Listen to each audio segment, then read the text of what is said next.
Premac a été créé en 1950. C'est une entreprise qui conçoit des formules de caoutchouc et d'élastomère et qui produit des mélanges de caoutchouc.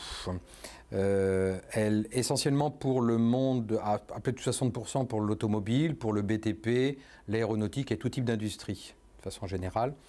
Elle est localisée à Mauléon, au cœur du Pays Basque intérieur. C'est une entreprise qui est certifiée ISO 9001 et ISO TS.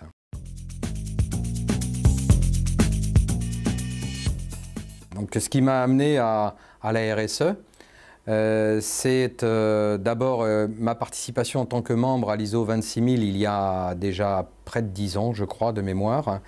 Et c'était concomitant avec le rachat d'entreprise avec mon associé en 2006.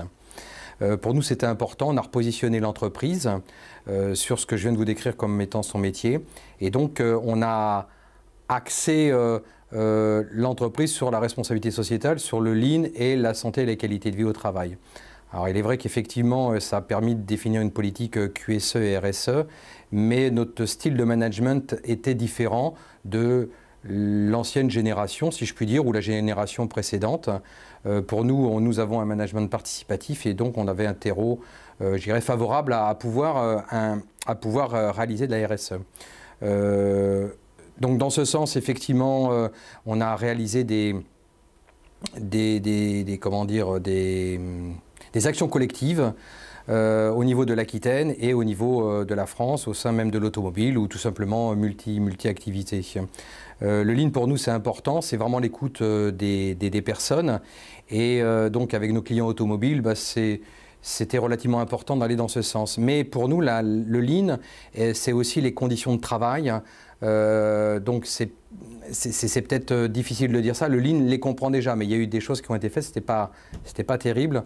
Du coup, pour nous, le lean est un vrai pan du développement durable et de la RSE. C'est hyper important. De faire participer les gens en toute autonomie et responsabilité, c'est quelque chose de très important. Donc du coup, effectivement, on a consacré beaucoup de fonds à la formation, de même qu'au nouveau développement collaboratif en recherche et développement sur des projets qui font partie de nos piliers RSE, quoi.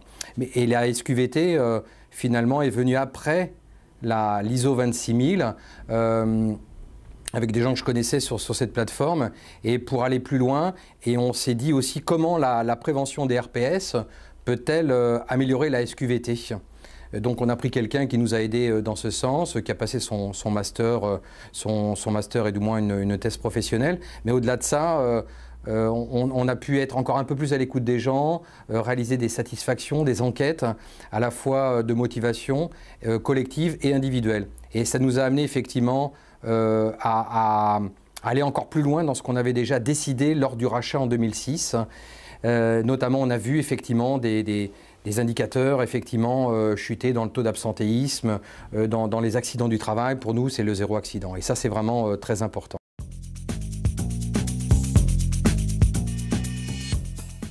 Il est important d'avoir l'amour de son prochain, c'est essentiel, de faire confiance aux gens, dans les parties prenantes, en particulier effectivement nos salariés, et puis pour devenir à terme effectivement des équipes autonomes responsabilisantes.